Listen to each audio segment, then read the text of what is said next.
a great study so far in the Sermon on the Mount. This week, we're going to continue looking at Jesus' opening to his sermon. Last week, if you remember, we looked at those Beatitudes. They were those attributes that describe life in God's kingdom and that cause us to look different in the world. This week, we're going to wrap up this opening section with one of the more popular verses from this whole sermon. These verses that call God's people to be the salt and the light of the world. And if you recall, Jesus here, he's not speaking to a group of theologians or scholars. He's speaking to a crowd of people that make up all walks of life. These folks are farmers, they're shepherds, they're fishermen, they're builders, they're carpenters, they're mothers, they're fathers, and there's even servants. The way he's speaking to them is unlike anyone before. He is helping them better understand who God is and who they are.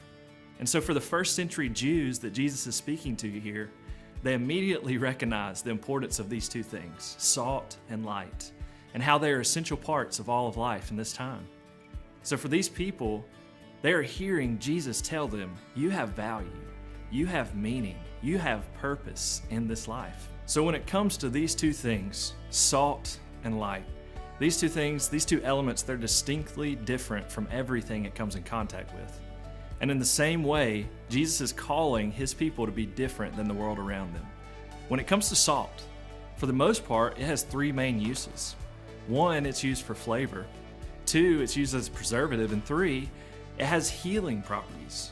And so for believers, to be the salt of the earth, we should be the flavor, the ones enhancing others' tastes for God. We should also be preservative, standing against the evils of the world, standing up for what is right and what is honoring to God. And as healing, Jesus is the ultimate healer.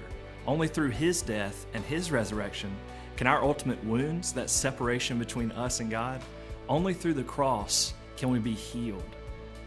And then on the other hand, when it comes to light, it exposes the darkness. It also helps us see clearly the path we should take. When you flip a light on in a room, it exposes what has previously been hidden. When you shine the light of the gospel on our lives, our sin, our disobedience, our trust issues, our addictions, our pains, they're all exposed. But the thing about the light Jesus calls us to be, it's not simply to expose the darkness and move on. It's also meant to help lead others on the path of restoration. Whether we are a city on a hill that people see and come to for healing and for help, or if we do expose darkness, we shine our light on the path that goes toward God. One of the most amazing things to me about light is what it happens when you shine it through a prism.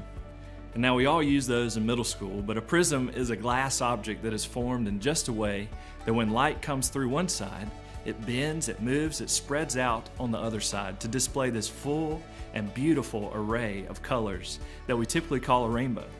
A prism, it exposes parts of the light we don't normally see with the naked eye, and it shows this deep beauty of the world around us. And here's the thing though, we must be that prism.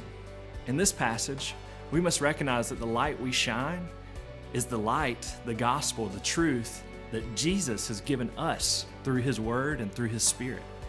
Now as believers, we're simply just reflecting that light that has already shined on us. Because of Jesus, we can show others mercy. Because of Jesus, we can show others compassion. Because of Jesus, we are peacemakers.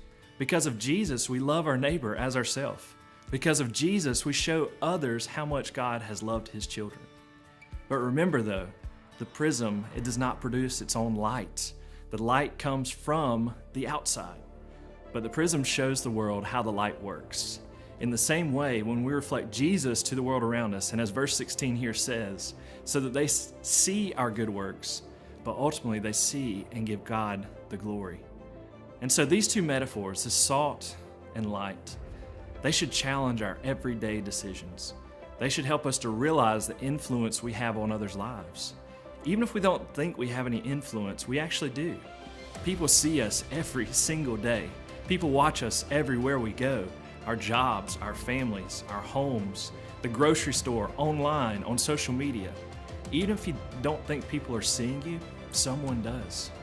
And so every facet of our lives, whether in person, online, offline, wherever we are, should reflect the one that saves. And so what are you showing people? What are you sharing with them? From the music we listen to the podcasts we consume, from the people we follow online to the posts we share on Facebook. What do people see when they see your life?